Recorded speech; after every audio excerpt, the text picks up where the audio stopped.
networking. So we'll figure that out. So let's start with what is an IP address. So let me do. So when you live somewhere, for example, this is house, this is house, this is also a house, and then this is a street. This is a street, and then there's also a house, and this is a house.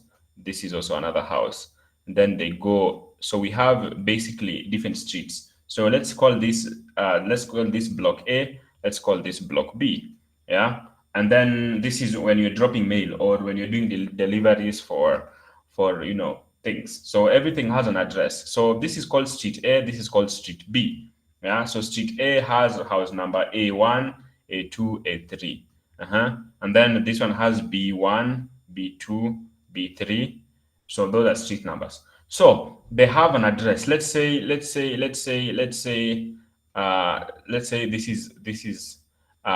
Tamara.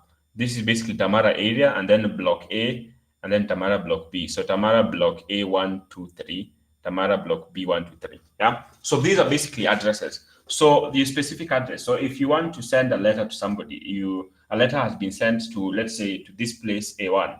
So that is a unique address for it. So it's Tamara A1. So it specifies exactly where you're going to drop that letter. So everybody, when the mail person comes, drops it here. And for example, let's say the mail person is coming from this other side. Yes. So he wants to drop things from this other side. So if this is A1, he will drop A1. And then let's say there's another letter in let's say B3, B3, for example, B3. So B3, it has to leave this part to go here. So if there is another A3, then they probably take another A3 first and okuje B3. So these ones are in one place, these ones are in another place. So you can call this in networking, you can call this one network and another network. Yeah. So let's start with that. So an IP address uniquely identifies a particular device. When a device needs to communicate to another device in a network, then we need to use an IP addresses. Now let's start with types of network. The first type of network is what we call a local area network. Local area network that is the first network. So it is locally. So your local area network can be inside your house or inside an office. Yeah, so that is local area network. So devices communicate each other without having to go through the internet. So it's local. Yeah. And then from local area network, we have what we call a wide area network. We can have what we call a wide area network. So wide area network can span maybe two buildings. We can have maybe in Nairobi. I don't know. We have maybe in Nairobi, we have office A and office B. So office A and office B can be a wide area network. So they can connect to form a wider area network. So wide area network spans a bigger area, might be this, what did I say? Wide area network. So no, not wide area network. I mean metropolitan area network. Sorry. So we have a MAN. We have what you call a MAN.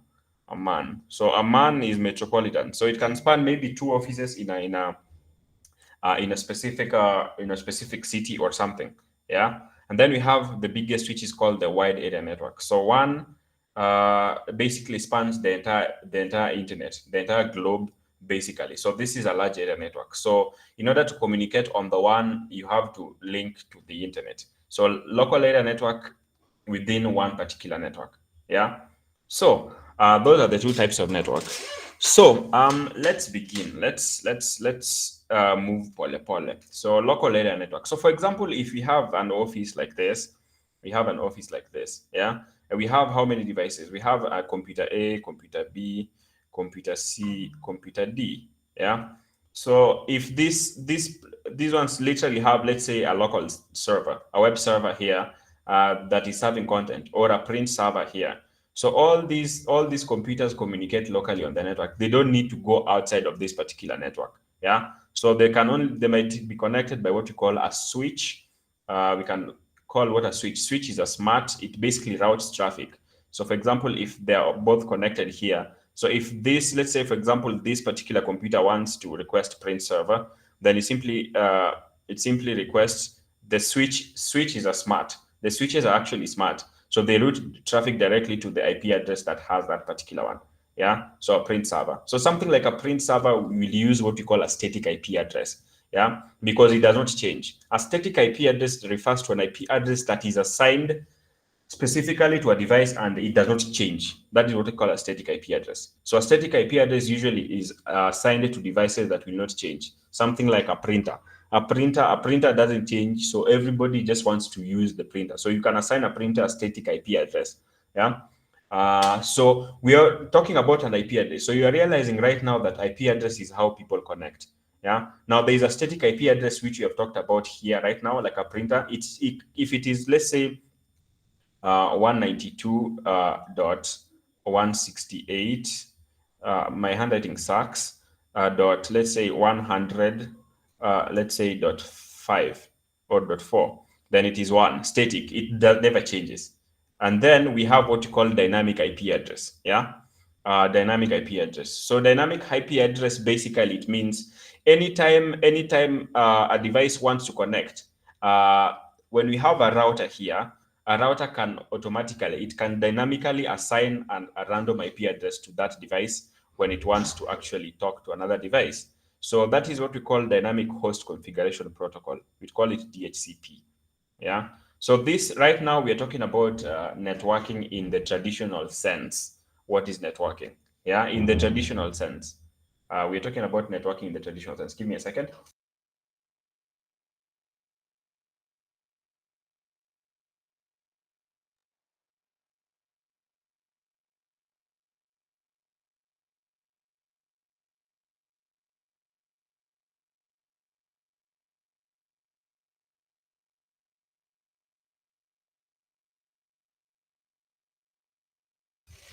Okay, so sorry for that. So we have that DHCP. Wait a minute, wait a minute, wait a minute.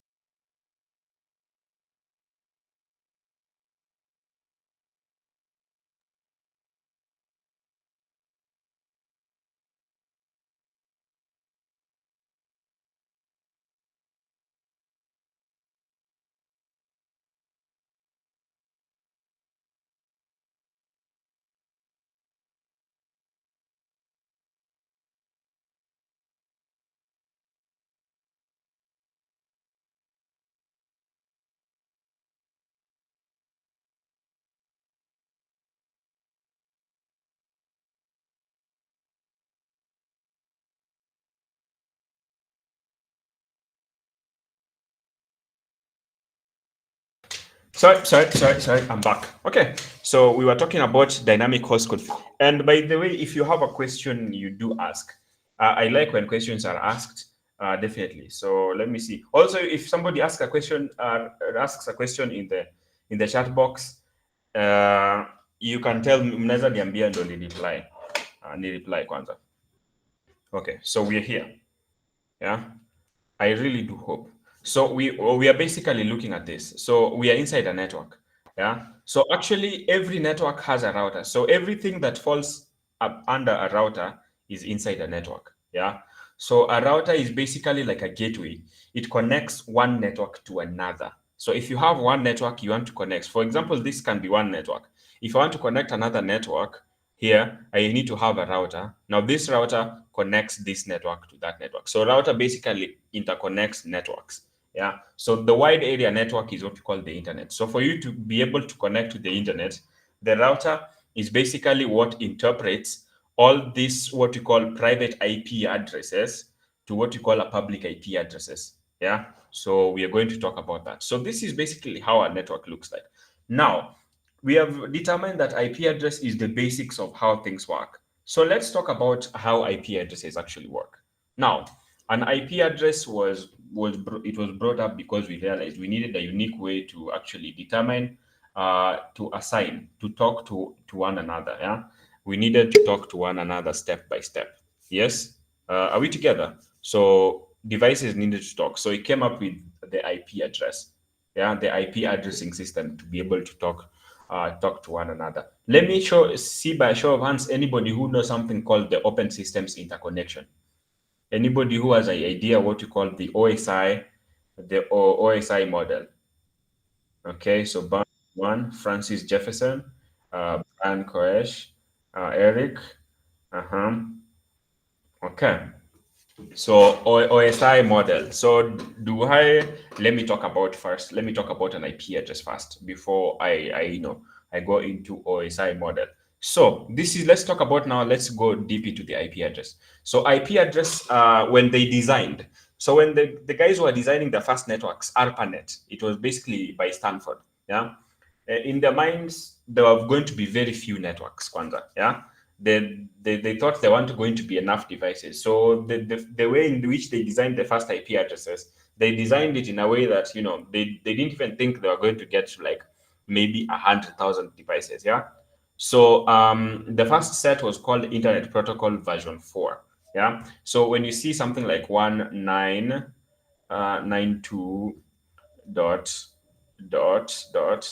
168. Okay, my 8 sucks, but you're going to have to deal with it. Dot 0 dot 120.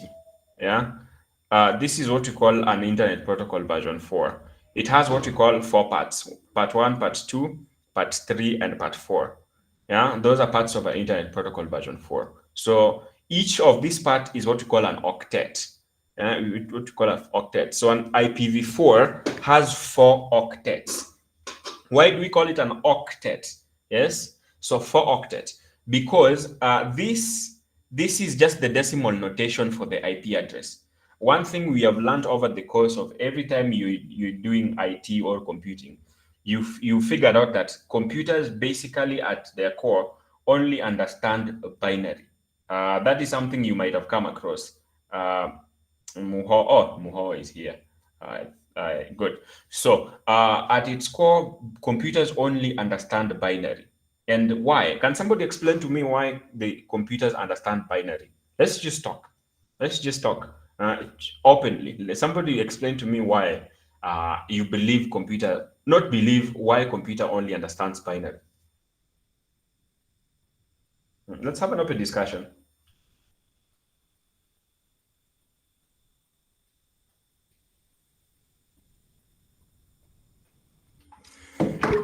Hello? Come on, guys. It's we can't be sharp, Peter, but now we're supposed to be having fun, Francis.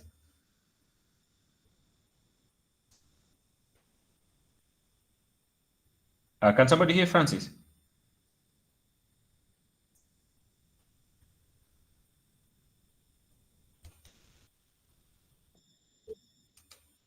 I can't hear Francis. I can't hear you. I can't hear you as well.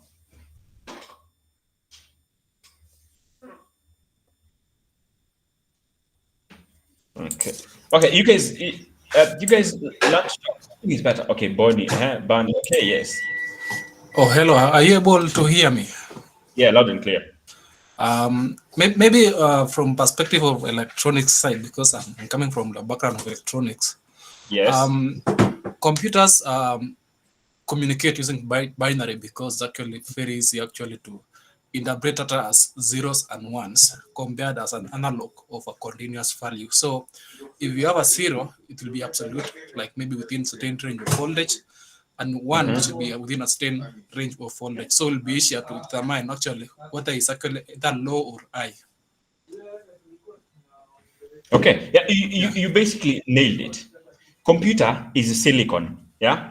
A computer does not have a brain like human beings. Computer is something that is made to simulate the brain. So it's processing. But we can only implement that using silicon. So we're using basically silicon. Silicon is what we call how do you call it?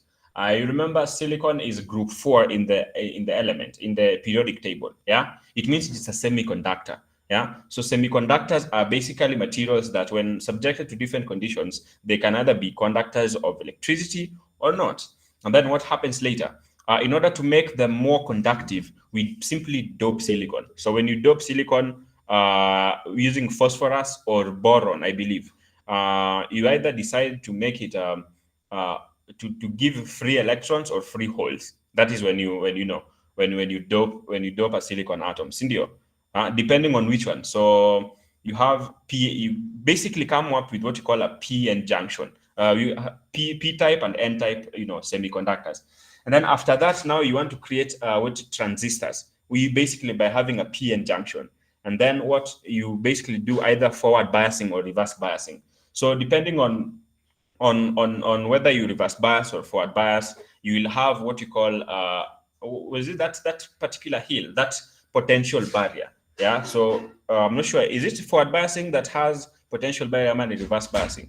So when, depending on which one is that, you will decide, okay, so if I reverse bias, then I'm going to build that potential barrier so electrons can't move through. And if I forward bias, then everything works so that electrons flow through that very well. Now, basically, a transistor is basically a switch. So it switches on and off. So it is a switching motion. So because it is only a switch of on and off, it denotes two states, and those two states can only be denoted using two symbols. So it was fundamentally chosen to use a 0 and a 1. So a 0 to say whether a switch is on, and whether switch it off. Now they said you can pick any of them. Now it was agreed you can basically pick. You can even say a 0 is on and a 1 is off. But obviously we've gotten used to saying a 0 is an off and a 1 is an on.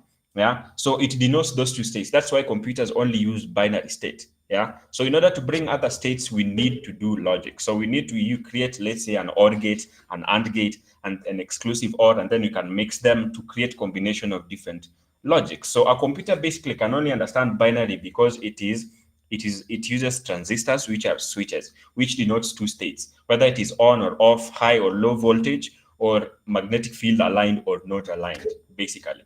Yeah. So that is why. So all these decimal things, these are things that are being done. These are things that we're doing because human beings understand decimal more.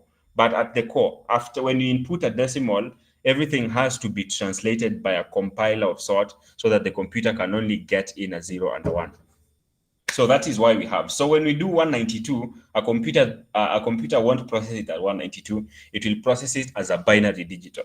And so this is, each of these, we call this an octet. This is one octet. That is another octet. This is another octet. So each of these, we call it octet because it is 8-bit binary digit. So 192 is a 8-bit binary digit. So that if you go like this, you will realize that a binary is 1, 2, 3, 4, 5, 6, 7, 8, dot, and then you have another 1, 2, 3. So it can be 0, 1 or 1, 0, 1, 1, 1, as long as it's 8-bit, and then you go another one, 1, 0, 1, 0, 1, 1, until they are 4. Yeah, until they're 4. So they used IPv4 because they realized IPv4 is easy. So IPv4 can generate how many billion? It is 4 billion IP addresses. They never thought it would go that far. But right now, obviously, devices are so many, and we have so much things on the internet. IoT devices that are constantly streaming data are coming up, and it's just ridiculous. So we ran out of IP addresses in 2017 anyway. Yeah. So that is the first. So in the first iteration of the IP addresses, they just thought if it is 192, IP addresses will just, so if it is 10.1.0.0, it will be like that, and we can have just IP addresses evo. And then they realize it's not going to work because devices mekuja mingi. So they came up with what you call a classful IP addressing. Do you know what a classful IP address means? Anybody has any idea of what classful IP addressing is? Anybody? You don't have to know, but if you know, that would be good. If you know, that would be good. Classful. No, no worries. So let me just show IP address ranges. IP address. Let me just search address. IP address classes. So there were what you call classes of IP address. Let's use this Meridian outpost. So classes of IP addresses, they decided that okay, we are going to classify IP addresses in ways. Yeah. So Kitambo, we didn't even need a network and a patch because when they were creating the first IP addresses, they were like, each IP address can just be assigned to each device and be okay. Then they realized devices were becoming so many, they needed to actually pick some for a network, and then some of the IP addresses needed to be picked for specifically for, for the host part. So you would create one network. So look at it like this. Yeah. Instead of so what is the analogy? I'm usually the analogy master. So let's say we have 1,000 priests. Yeah, we have 1,000 priests. we have 1,000 priests and we have 1,000,000 people. Yeah. And we want to preach to them. Which one is easier? All the 1,000 preachers just standing around and then preaching loudly to all these million people, yeah, which probably other people watakuwa huko mbali watasikia. Or we decide that okay, we are going to divide these people into groups, and then one of each preacher will go and preach to one group. Yeah, that makes it easier to handle because each preacher can have their own group and do things. Yeah, so that is basically what it was. So they decided to classify IP addresses into classes. So when you have one network, you can have this network, one in a network, and then we have what we call hosts. So what we call a host part. Now let me show you what that is. So for example, let's talk about first class A IP address. So class A IP address basically starts from what we have what you call a public IP range and a private IP address. So I'm not sure if I should describe those first. Let me tell you what a private IP address is and what a public IP address is before you know that. Now, let's start with first. Let's be here. Let me do 192.100. So let me log into that route. So let's do HCP information. Okay, so these are the devices that are actually right now are connected. Yeah, so I have 192.168.100.203.227.223, all these. Yeah, yeah. So these are devices that are connected. These are devices that are connected to my network right now, my home network, right? Yeah. So the classification of public IP addresses and private IP addresses was supposed to make sure that we don't overutilize all IP addresses. Why? Now look at it like this. I've literally just given an analogy of the preachers. Yeah.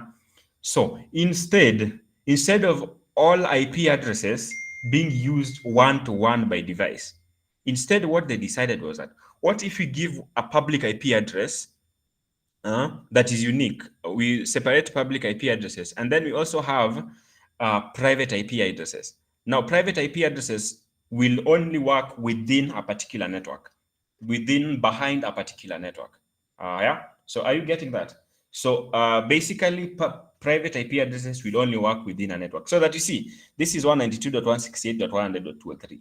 Now, that same IP addresses can be reused inside another network. So, if I have another network which you have, we can still have 192.168.100. That's why I'm not even worried that you guys can see those IP addresses. So, people usually say, oh, you're looking at, no, I'm not worried that you can see those IP addresses because these are private IP addresses and they can be reused over and over. If I have another 50 networks, so these IP addresses can be reused. So, for example, if you have, so those are private IP addresses. But then I have what we call a public IP address. Yeah. So, for example, if my home network has 1,000 devices connected, yeah, 1,000 devices connected. Are you guys following me? I want you guys to follow me slow. So, if my home network has 1,000 IP addresses, for example, would you like me to actually sit down and waste all 1,000 public IP addresses that have already been exhausted? Or what I can do is your ISP assigns your home network one public IP address. Simple. So your public IP address, which you can do by just doing, if you do my IP wherever you are, okay, yeah. So if you click on what's my IP address, it's going to give you the public IP address that your ISP has assigned you. So you only get one public IP address in your network, and then all 50 people or 100 people in your family can connect to that public IP addresses via private IP addresses. So if in case they want to connect to the internet, it's going to do what we call network address translation. So it's going to use the public IP address to translate data from your phone to the internet and back. So you only use one public IP address, and then all these private IP addresses can be reused in another network, in another network, in another network, in another network. So that's how it works. Yeah. So that way we don't exhaust most of our IP addresses. Because if we say that we're simply going to use all public IP addresses one on one, then all public IP addresses taisha. So like I told you all public IP addresses were exhausted in 2017. Somebody literally asked me, if the public IP addresses have been exhausted in 2017, so how does it work? How are devices connecting? So this is it, yeah. So you see your mobile phone right now. If your mobile phone, for example, iko kwa data, let's say it's not on Wi-Fi, iko kwa data, and then your data is off, there is nothing. You don't assign an IP address to your phone. The public IP addresses to your phone is only assigned at the moment you want to connect. So ukifungua data and you want to now talk online, that is when the public IP address is assigned. Yeah. If you go offline, you release that IP address into the wild so that somebody else can pick it up and use it. Are we together? Because somebody asked that question, and I thought somebody might want to ask it right now, but probably you shy. So in as much as the IP addresses have been exhausted, there is an aqua captured and released.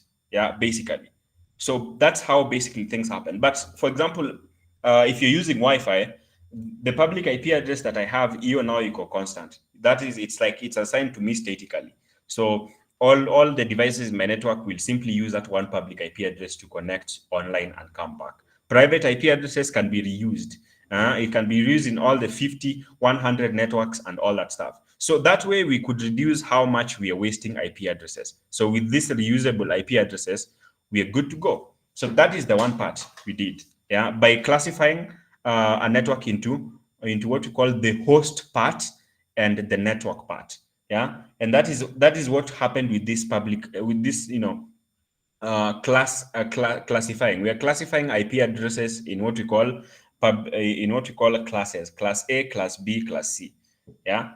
So class A, let's talk about class A. So when you see an IP address that starts from 1.0.0.0, yes, to 10.255.255.255, that is what we call a class A IP address. Yeah. Now, it is class A. We have two types. So even in class A, we have the public IP range and the private IP range. So obviously, public IP range in answer all the way from 1.0.0 to 127.0.0. So those are public IP addresses in the class A range. And then private IP starts from 10.0.0 and then 10.255. So you can see from 1 here to 127, uh, uh, we'll have 10 from 10.0.0 to 10.255. These are specifically allocated for private IP addresses. So if you see anything 10 to 10.255, those are private IP addresses. They can only be used inside a network. And we're going to see them when you're configuring our virtual private cloud. So if you see anything 1.0 to 127, those are class A public IP addresses. Yeah. Public IP addresses. So these are public. So those are used by other people. Now, what is it? So that simply means we have what we call a subnet mask. Anybody has kuna mtu hapa ameshaisikia what we call a subnet mask? If you have heard of something what a subnet mask, let me see show of hands. If you heard, okay, yeah, you have heard of something subnet mask mahali stuff. Yes. So let me ask a question. Who has any idea what a subnet mask is? Let me see by show of hand. Somebody try. Okay, Ibani.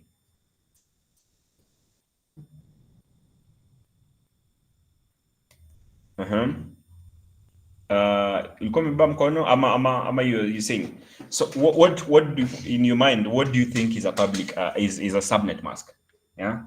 What do you think is a subnet mask? So you're told in this case that for the public IP, the class A public IPs, we have subnet mask as 255.0.0.0. So what is a subnet mask? It's okay. Don't worry. Don't worry if you don't know what a subnet mask is. I'm going to explain it straight down to the exact point. So a subnet mask is basically a combination, yeah? It's basically a combination of IP addresses, which simply just shows you. So for example, if you have an IP address like this, where the hell is mine? So if you have let's go back. Let me use one this because apparently writing with my hands it just sucks. Okay, so let's do this. Let's use this. So if you have an IP address 192.168 no, 168.100.1. So that is one. And then you give it an 255. So we are told that class A IP addresses have, this is what the subnet mask that they have. Good. Now let's see. So the IP address is 192.168.100.1. Yes, and then this is 255.0.0. So one thing we know about IP addresses is the highest IP address can go to the highest an IP address octet can go is 255. It cannot go past 255. Yeah, so 255. So when you see a subnet mask, class A subnet mask says 255. Yeah, that means that you see the first octet 192, it means that 192 is the network. So 192, the first 8 bits is assigned to the network and the last 24 bits are left for hosts. Yeah, so it means we have the 8 bits are assigned for network and the last 24 bits are assigned to be given to host. What is a host? A host is, anything that is connecting to that particular network. Yeah, so that is what a subnet mask. So subnet mask simply is used to show the division of the network. So it shows you what part of the network is the host, what part of that network is the network. Yeah. So you have a network and then you have devices. So what are the hosts? So when you told class A IP address, class A IP address simply means that the first 8 bits are fully occupied and they're simply allocated to the network. And the last 1, 2, 3 octets, which equals 24 bits, are for specifically for the how do you call it? The how do you call it? The hosts. And what does that mean? So if you have 24 bits allocated to host, it means the class A network can generate, you can connect up to 16 million IP addresses. So it means you can connect 16 million devices to a network in the class A range. So in class A, hosts or devices that can connect to that network are 16,777,214. Yeah, so that is class A. Are we together? So class A simply means the first 8 bits are located to the network. The last 24 bits are hosts. So class A gives us the highest amount of IP addresses, and it gives us the least amount of networks. So the most we can produce is 126 networks can be produced in the class A IP address, and 16 million hosts can be produced in class A. So the downer you go, now class B. So class B IP addresses will start from 128, 128.00 to 191.2500. So this is the range. This is the range of class B IP addresses in the public range. So anything 128 to 191, that is class B. But 172, unaona 172 172.16.0.0 to 172. Yeah, these ones you have seen. I know you guys are very familiar with this particular IP addresses 172. Now those are private IP range. So those are private IP addresses in the class B IP range. So 172.16.0.0 to 172.31.255. Those are private IP addresses in that particular class B IP range. Are we together? Yeah, so class B starts from 128 to 191.255, but 172.16.0 to these are private IP addresses that specifically are allocated in that IP range. Yeah, and those we can also when we create our networks, our subnets, we are going to see how to use 172 private. So when we are creating our subnet inside our VPC, in our subnets, we are only going to use private IP addresses only when you're creating our networks, basically. Now, class B IP addresses have a subnet mask of 255.255. Yes. So for example, let's do this. So let's do 255, then save. So if we do that, let's make it big. Yeah, sorry, I know maybe some people have bad eyes. I forgot to name. So if you look at these IP addresses and then class B, you're told it has this 255.255. What that simply means is that the first 2 octets are fully occupied, are there for the network. So network occupies the first 16 bits. We know each octet is 8 bits. So the network is assigned the first 16 bits, and the last 16 bits is assigned to the hosts. Yeah. And because now we have increased the number of bits we are assigning to the network, obviously we are going to get more networks than class A, and we're also going to get less networks than we had class A. Class A generated about 16 million hosts IP addresses. So in class B, you see the number of network increases from 126, yes, to 16,382. Yeah. And then number of hosts per network. So number of hosts has decreased from 16 million right now, and now we have 65,534 IP addresses. Yeah. So this is class B. So if you want to use if you want a network that generates things that are in the range of 65,500, in the range of that 60K Apple, then you use a class B because it's probably going to be better for you. And then after that, we go to a class C network. So what do class C have? So class C addresses ndo hizi hapa. So class C addresses starts from 192.0.0 all the way to 223.255.255.0. But obviously umeona nimetumia 192.168, meaning we have private IP range. Within that particular range, we have 192.168.0.0 to 192.168.255. These are private IP addresses in the class C range. These are private IP addresses in the class C range. So these are specifically assigned to be used within a particular network. Now, just as we have gotten, when you go to class C IP addresses, what happens? You simply come there. It simply means in class C IP addresses, the subnet mask is this. That simply means that all the three first octets are assigned to the network, and the last octet is assigned to the host. So what generally does that mean? We have now 24 bits assigned to your specific network, meaning with this class C IP addresses, if you want to generate more networks, if you have more networks that you want to generate that have less hosts, then you're better off using a class C IP address. If you want, let's say you want smaller, you want networks kidogo, but you have each network to have a lot of hosts, then you're better off picking class A IP address. So you see 255.255. So simply means we're going to have more networks for this, and we're going to have less hosts. And you can see here in this case, this one generates about 2 million networks, and it only, for each of those networks, you can only connect 254 devices to those networks. So that is class A, B, and C. Class D, we're not going to talk about because those are used for things like multicasting and stuff. So we don't need them. You can go and research them by yourself. So if you want to, class D is things multicasting, and then class E, we use those ones for, we use class E for, they have been set aside for future use or some weird shit. So class A, B, and C. So you have seen class A basically gives you more hosts. Class B just gives you about 65,000 hosts. And then class C gives you 254. So class 254, only 254 computers can connect. So if you go to class B, you can connect up to 65,000. Then if you go to class A, you connect 16 million.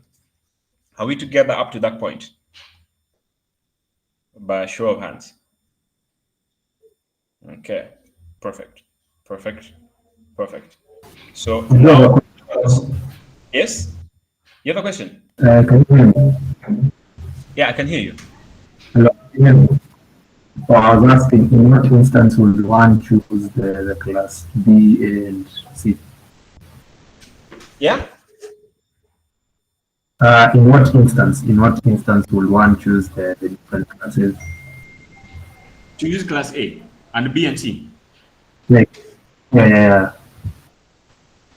Okay, so that's what I'm saying. So for example, you see class A, and I'm not even supposed to be telling you this, but let me just tell you, because in the next minute, I'm simply going to tell you that class A, B, and C are outdated, and I'm going to introduce a new method of what we call a classless IP addressing. But I'm going to tell you. So you remember we started the fact that when they designed the IP addresses, they thought we were going to use one IP address one-to-one per device. And then they realized that doesn't work. So they divided into private and public IP addresses so that, in each public IP address, you have reusable private IP addresses and you have public IP addresses that, at least we don't exhaust them. And then we classified them, what we call classful IP addresses. So that by classful IP addresses, obviously we are dividing them into network and hosts parts, but for class A. So generally it would be that if you realize that your network, you're going to need lesser networks, because you see this one generates 126 networks. So if you realize that you're going to need lesser networks, and each of those networks needed to connect a lot of devices, so you generally use class A, because you could only generate 126 networks, and in each of those networks, each network could connect up to 16 million devices. So you would need that. And then class C, for example, if, for example, you say that you needed to have so many networks set up, but in each network you only need about 30 or 40 hosts, then you would use class C. And then class B obviously would be in the middle. You would generate about 16,000 networks, and in each network you can connect up to 65,534 IP addresses. But now, in the next minute now, I'm simply going to tell you that all these things that I've taught you is bullshit, and now I need you to pivot. I need you to pivot. So I like going step by step so that you see why things are the way they are. Yeah. So now I want to show you a flaw, or before I show you a flaw with the class AB system, can somebody try to find me a flaw? If you can you try to find the flaw in these systems and why we need to improve them? Somebody help me. If you can think you can find a flaw in that particular IP addressing system, and think why would we want to improve it? Anybody? I need you guys to be free. Come on, help me out. I need you guys to be free. Bonnie. I think for for the network, I think it has kind of some kind of limitations. So I think we are. How can I put it to be much understandable? Like for example, wastage.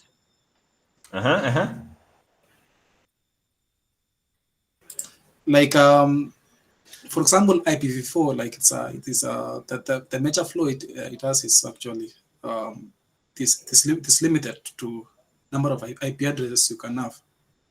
So okay, you did good. Nimeona mtu ameandika hapo kwa nini waste maybe. I want you to tell me waste. How do you think it is? Waste in what way? Come on, cheer up. We want to see how is it wasted. In what way do you think we are actually wasting it? Participation is nice. I like participation. You're already 24.5, so I guess you're not going to configure the Nini now. But this is something you need to know. Okay, let me show you why. Yeah, okay. Somebody say one public IP serving 100 plus hosts. Doesn't that affect bandwidth? Yeah, makes sense. One IP address serving one host. 100 hosts. Okay, not really. I thought you were going somewhere, but no. Now let me show you why. So let me tell you, for example. So for example, we have seen that in class A. So for class A, for example, let's say where is class A? So class A generates 16 million. 16 million devices to connect on class A. So class A gives you a total of 16 million IP addresses to connect to. Class B has 65,000. So for example, so let's start with class C. So class C gives us a total of up to 254 IP addresses. What happens? Now let me ask you, what happens if I have a network that I wanted to connect 300 devices? So if I want to connect 300 hosts, which class of IP addresses should I be using? Somebody help me. If I want to connect 300 hosts, which class of IP addresses should I be using? Somebody. Either you bebam corner or type in the chats so that we talk. So we already seen class C gives up to 254, class B 65,000, and then class A is 16 million. So if I have a network that I want to configure for 300 hosts, so which class should I use? Makabonga said B, RISPA B. Okay, yes. Ibani B, yes, good. Which is very true, because I can't use C because C is 254. So I'm going to miss Zingine. So I have to use class B. Now, do you see a problem? Somebody, do you see a problem? Now that we're using B, do you see a problem? I want somebody to note the problem and now tell me what exactly unaona shida ni nini hapo. Somebody give me a problem. Do you see the problem? I think I've shown the light on the problem with this classful IP addressing. Now we've already seen that I have 254. I can't use class C, but I need 300 IP addresses. And now we're going to use class B. So do you see a problem? Vincent Masharia. You're actually getting more than you need, more than you require. That is exactly what I wanted. So you see, I only need like 300 IP addresses, but now I have 65,534. If I minus 300, I have like 65,200 IP addresses that have just been wasted. If you to, they're just sitting there idle doing nothing. That is the problem. So if I want, so for example, even let's say, for example, I want a network that has that let's see, I want a network that hosts only 70,000 devices. I can't use class B because the maximum is 65. So I have to use class A. You see class A, how many IP addresses? 16 million. So if we have 65,000, you still have 16 million IP addresses wasted. So that is why this classful IP address, we dumped it and now we needed to improve it because it's not making any sense for us to be using classful IP address, because from one class to the next, you jump millions or 50 miles of lineage. So it's may I see a show of hands if you guys have now seen the flaw in the classful IP addressing? Okay, perfect, good. So now that is where now we want to introduce what we call classless interdomain routing. Yeah, which we call CIDR. Now, if you have anybody heard of what you call a CIDR block like this. If you had something like CIDR, let me see.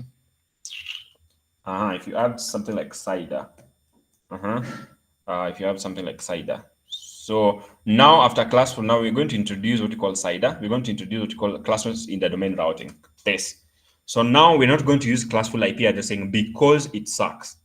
So with CIDR now, we're going to be more fine-grained. We're going to be fine-tuned so that, we're not going to waste more IP addresses.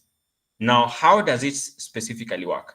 So with the classful IP addresses, from A to B, we had 255. So the first 8 bits were occupied. Then the second 16 bits, the third is the third bits, and then now with CIDR things are different because we are using things. So let me show you. So how do you denote a CIDR block? So you see, let me just show you. Let me just ask you. Let me just see. Have you, let me ask if somebody, has any of you seen something like this? Let me show if you've seen anything like a -16. I want to ask, has anybody seen anything like a -16, 24 or something? Okay, Mark Abongo has seen it. Vincent has seen it. Eric Chachi has seen it. Beverly has seen. So in your mind, what do you think that is, basically? What do you think that is? What do you think that is? And if you see an IP address, it has been slashed with a 16. What the hell does that even mean? What does that mean? A limit, okay. A limit to what exactly? A limit to what exactly? A limit to 16. Not really, but umejaribu sana. You have tried. Now, listen carefully. You see, this 16/16 is a way to represent the subnet mask. You see this subnet mask 255.255.255. Yeah, it is a way to represent the subnet mask. So first, let me show you how to represent. So you see this 255.255.255. Let me represent it as a subnet mask to this. So 255. What does it? So subnet mask simply denoted which part is the network and the host. So 255, you see this part, we say this is the first is 8-bit, 255. The second is 8-bit, 255. The third is 255. So it means all these 24 bits are occupied for the network. So our subnet mask. Hey, what happened? What happened? Something has happened. No, something has, it did not waste. So in this case, I'm going to do 24. So I've done 24. So what does 24 mean? 24 simply means that the first 24 bits, so this 255.255.0 is the same as -24. It just means that the first 24 bits of this 32-bit IP address is occupied by the network. So that is 24. So technically, class C, all class C IP addresses are /24. And all class B IP addresses are /16. Why? Because the first two octets the first two octets are network. The first two octets are network, and the last two are network side. So /16 simply denotes this is class B IP addressing. Yeah. And then class A, obviously it comes to, if you want class A was /8. Save, which just meant 255.0.0. So save that. So technically, classful IP addressing only moved between /8, /16, /24. Yeah, /8, /16, /24. And that means that within, from skipping each of 8 bits, we were getting a lot of values. We are missing a lot of values in between. But with the classless interdomain routing, we can start from /1, like this. We can start from /1. Yeah, we can start from /1. We can start from /2. We can start from /2. You get? Let me specifically use one. So are you getting what I'm saying? So with the classful IP addressing, we could only move between an 8 or a 16 or a 24 Evo differently. So we were moving. So 24 simply means 255.255.255, meaning the first 24 bits are network, the last is the host part. Yes. /16 simply means the first 16 bits are network, the last 16 bits are also the host. And then /8. /8 simply meant the first 8 bits are the network part and the last 24 bits are the host part. That is how it was, basically. Yes. So now classless interdomain routing comes to misbehave with this, so that now we can do a /9. Yeah. So remember class C IP addresses. You remember class C? Class C was 255.255. Remember 255.255? That is 24. It means all the 24 bits are occupied. Yeah. And if you do class C IP addresses, you remember, look at class C. Let's see, look at this. We have 254 IP addresses. Yeah.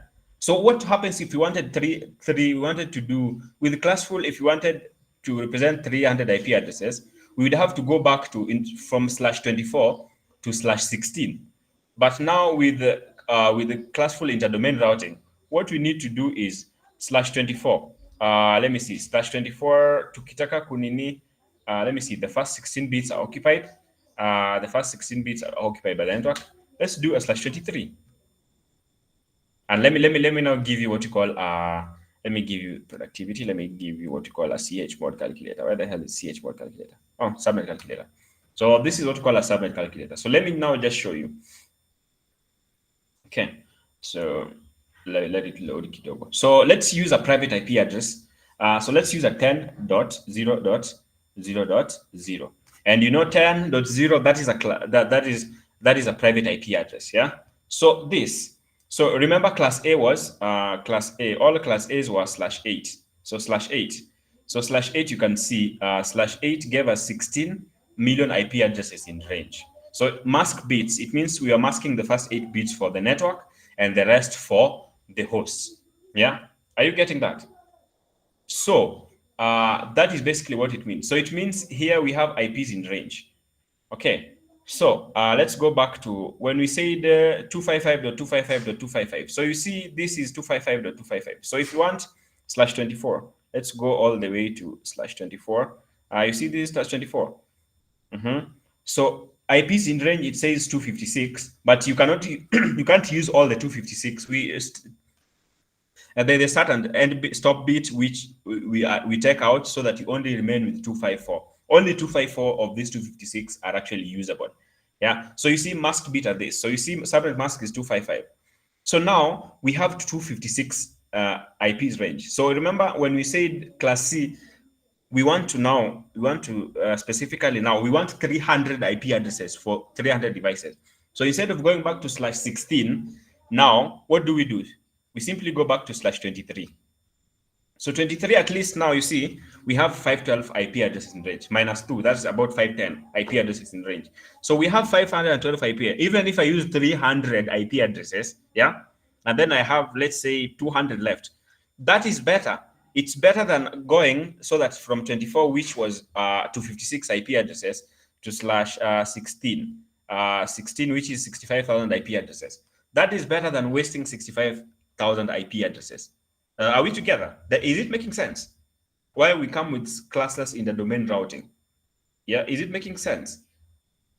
Let me just go back and say, let me just repeat it so that maybe it is sinking a bit. When we use class C IP addresses, for example, that was /24, we realize that in a class C /24, which is 255.255, it's masking the first 24 bits are the network and the last one is the host. So you figured that with the classful IP addresses, basically we have 256. So if you want something like maybe 400 IP addresses, we had to pivot back all the way to /16, which would give us 65,000 IP addresses, which means minus 400, we are still going to waste 65,000 IP addresses. But with the classless in the domain routing, we can pivot from every. So instead of going back to /16, so 24, which is the next from 20, if you go back to 23 now, you have 512 IP addresses in range, and you're good. Yeah, so let's say 24, which is 256 IP addresses. So Kitambo, if you have, let's say, for example, you only have 50 IP addresses that you want to represent, you still had to, if you had 50 IP addresses that you had to represent, you still have to stay at 24 IP addresses. But right now with Classfull, you can simply go, if you want to represent 5 IP addresses, you can simply go to /29, which will generate only 8 minus 2, about 6 IP addresses in range. Yeah, so you're actually utilizing more of your IP addresses, making sure that you're actually utilizing your IP addresses, making sure they're all, they're working well. So I hope you're getting why we're now using CIDR, classes in the domain routing. So it works much better for you. It generates you better things and blah, blah, blah, something like that. So are we together up to that point? Did that make sense? I hope it did. I hope it did. I really hope it did. And then there is somebody who asked me a question last time about why do IP addresses, why do these IPv4 addresses only go up to 255? Does somebody have an idea why IP addresses, Internet Protocol version 4, can only go to 255? Anybody here has an idea? Okay, yes. Bonnie says 8-bit. Okay, good. Yeah, the 8-bit. With the 8-bit, it can only go all the way up to 255. But if I say that, you're going to say, that sounds like cramming. So we're going to do it practically so that you see why it only goes like that. So, is anybody here, let me see, is anybody here conversant with, what do you call it? Decimal to, how do you call it? Decimal to, what do you call it? Binary to decimal conversion. Binary to decimal conversion, yeah? Okay, I see Coach Baran has an idea, Bonnie has an idea. So, okay, good. So it means I have to touch on a little bit of IP and, conversion between what decimal and IP and binary. Okay, binary. So let me show you. So binary, we said binary is a 0 and a 1. So a binary notation only has 2 values, a 0 and a 1. So if I do something like, let me see, come here. If I do say a 0 as a binary, then I use what we call 2 as a base. 2 denotes that there's only 2 values can be used there. So if I say 20, say 20 to base 10, yeah. So it simply notes that I'm using decimal system. The decimal number system has 10 numbers from 0 all the way to 9. So that is a base system. Yeah. So binary has base 2, decimal has base 10. We also have other things such as octal number system that has 8, that has a base 8. Let's say 7 to base 8. That is an octal number system. Octal number system goes from 0 all the way to 7. Yes. Now let's start. So the smaller the base of a number, the smaller the base of a number. Yeah, the smaller a number is, the smaller a number is, the base. For example, base 2, it's easier to work with as a computer because it's using base 2 notation. Yeah, but it's hard for a human being to actually use it.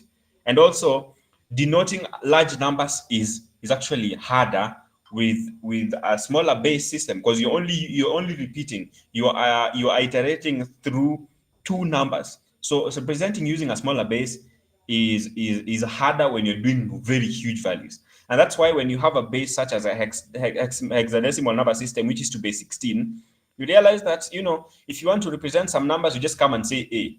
Yeah, it represents big values. So having a bigger base means you can represent more bigger numbers in a very short notation. If you have a smaller base, in order to represent even basic numbers, you have to go through what?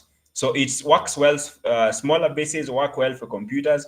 They don't work well for human beings. So the more efficient something is for a human, the shittier it is for the computer. The more efficient it is for the computer, the worse it is for the human entity in that case. So let's see. So binary system. So we have said how do we get 255? So we have what we call base number system. So if you have something like a 0, let's say 0, 1, 2. So we said each octet is 8 bit. So, and then we are representing it in what do you call it? We are representing it in what? We are representing it in what? What am I representing it to? Okay, so let's see 0, 1. Okay, let's start. So we are going to sit down and say 2. God damn it, I can't write. So we have said a binary is 8-bit and binary is to base 2. So if you want to convert that and see why it goes to 255, so you come here 2 to raise to power 0, 2 raised to power of 1, 2 raised to power of 2, 2 to the power of 3, 2 to the power of 4, 4, and then 2 to the power of 5, 2 to the power of 6. So you have to count 1, 2, 3, 4, 5, 6, 7. So you have to go to 8. And then so this is 2 to the power of 6 and then 2 to the power of 7. So if you assume that all these are a 1, all these are a 1 without a 0, then 2 to the power of 0 we know is a 1, right? 2 to the power of 1 is 2, 2 to the power of 2 is 4, 2 to the power of 3 is 8, 2 to the power of 4 is 16, 2 to the power of 5 is 32, 2 to the power of 6 is 64, and then 2 to the power of 7 is 128. If you add everything, 128 plus 64 plus 32 plus 16 plus 8 plus 4 plus 2 plus 1, you can try that yourself. I believe you will come with 255. So 255 is the maximum representation an IP address can get to because it is an 8-bit notation. So sometimes if you have 1, let's say 0, 1, then obviously 2 raised to power 5 will be, let's say 32. But if you multiply with a 0, it becomes a 0. So it can get there. But if by chance, if you have the maximum number you can get is 255 when everything, every binary digit is a 1. So that's why an IP address, Internet Protocol version 4, can only go to 255. And when you master this, you can actually do a very simple conversion.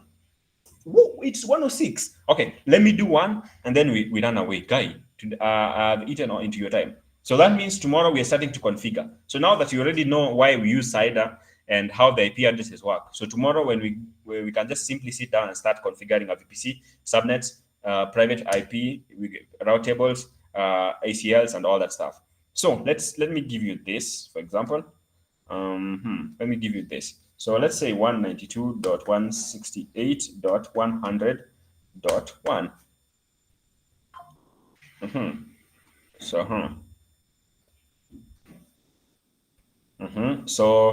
let me see. If I want to convert this to binary, and let me do this. So let me do this. Let me also do this. Let's say 10110. Let me see. 1, 2, 3, 4, 5, 6, 7, 8. Dot 1, 2. Dot 1, 2, 3, 4, 5, 6, 7, 8. Dot 1, 1, 2, 3, 4, 5, 6, 7, 8. Using 8 quickly. Let me see. 1, 1, 2, 3, 4, 5, 6, 7, 8. Dot 1, 2, 3, 4, 5, 6, 7, 8. Okay, so I have those. So so now I have a binary system notation. Now I have this binary. Let's Let's put it here. So now I want to convert this binary, let's say I want to convert this binary into a decimal number system. So what do? I simply come here. What do I simply do? You simply come here and do this. So for example, so you remember when we did when we did this, let me see. When we did this. So you remember we have, where the hell is that? So you remember, okay, what the hell just happened? Okay, so we have simply said 2 to the power of 0 is 1, 2 to the power of 0 is 1, 2 to the power of 2 is 2, 2 to the power of 3 is 4, then 8, then 7, all the way to 128. So all the things, everything you simply come and do here is, what the hell is that? Come here. So for example, you see here, we said it is 2, 4, 8, 16, 32, 6, no, are those 8? 1, 2, 4, 8, 16, 32, 64, 128 total. So all you have to do, if you want to convert this first one into binary, so already 1 already gives us 1, right? Because 2 raised to power 0 is 1, times 1 is 1. We can add. And then here we have 2 raised to power 1 is 2. So 2 times 0, you have nothing. So you still have 1 left. And then this is 4. 4 times 1 is 4. So you can add 4 plus 1 to give you 5. Once you see a 0, you can't multiply anything. So it was 1, 2, 3, 4. No, 1, 2, 3, 4, 5. So 5, 2 to the power of 5 is 32. So you simply put 32 because 1. And then 64 plus 1 works. 0, you don't add, and then here is 128. So you know we have 128 at 1. So everywhere there is a 1, you put a number. 1, so 128, 0, there is nothing. Hapo unaweka 32, 16, 0, 4, and then 1. Then you add all of them, you come with this. So do I have a calculator? Do I have a calculator? Let me see calculator. You can help me, guys. So, so we have that. So we have said 0, so that is a 1. So that is a 1. There is a 1, and then we have a 0. So 1, and then 2, and then 4. So we can add plus 4, plus there is no 8, so we have 16 and 32. So 16 plus 32 plus 128, because 64 doesn't. So you have 181. So this simply gives you 181. So you simply come there and now say the decimal equivalent of this is now 181 dot. And then ukikuja hapa, you start with 0 again. 2 to the power of 0. So here we have 1, nothing, because we have a 0. And then 1. So 2 to the power of 1 is 2, times 1 is 2. We have another 0. So anywhere you see a 0, you don't add anything, because anything to multiply by 0 is a 0. So unaendelea tu. So we know that number 1, 128 doesn't exist here. We know that 64 doesn't exist, 34 doesn't exist. So we start from 16, and then we start from 4, and then we start from 2, basically. And then you add those. So you see how it's actually making sense. Yeah? You see how that is actually now making sense. Nobody's giving me any. Nobody's giving me did I confuse you guys? Hey, nimekula time yenu sana. Okay. Let me see how many people hawajaelewa hapo vizuri, nione. How many people have not elewaed there? All good, eh? Perfect. So hapo imenini, you can go check it out by yourself. And now, obviously, normal other people, newer people would say, "Oh, you want to take 190? You might want to do it the old-fashioned way." So, like weirdly enough, but you get the concept. Now you get the concept of an IP address. And from tomorrow, where do we pick it up? From tomorrow, I think I will talk about this one first, and then now from tomorrow we can go here. So now from tomorrow we just go to VPC, and now we'll start configuring VPC. At least when you configure that one, I won't misbehave with it, so that it needs. So virtual private cloud. So from there, now we can configure our VPC, and start, working on it routable. So VPC is just the cloud equivalent of routers. So when we tell you, okay, this is a subnet. So what is subnetting? Subnetting is basically the process of dividing your network into subnetworks. Sometimes if you have, let's say, if your network needs to have 60,000 devices, it will be actually better if those 60, you'd group them into each devices, so each department. So you subnet so that you control how things work. So subnetting, if you use a subnet, you're basically dividing them into subnets and then putting resources differently in places. Yeah. Routing, what is a NAT gateway? For example, you want to be able to download updates, but you don't want anybody to initiate anything from the other side. How do you route table? How do you convince? Let me give you this. I always give this to people so that they read it, because I always give this article to people to read it, because I remember, because when I wrote it, I wanted to write it to the easiest, this simplified. So you can even start by reading it by yourself. It might even make. So I've used an analogy here of Nene. So in this article, I used an analogy of a parking lot to actually explain what Nene, to explain what a VPC is like. Yeah. So let me just give a link is there, so you can go check it out. Should help you with that. Otherwise, I'm sorry for eating your 14 minutes. You guys have a good night. I hope today was better. Yesterday, I think I was very tired. I was very tired, so I was not very active in class. But otherwise, you guys have a good night. I shall see. And I thought today was Wednesday. Apparently, it's Tuesday. Why is it getting slow? Why is it things slow when it gets to December? That sucks. But anyway, so recording. Let me stop recording, so I can stop the recording.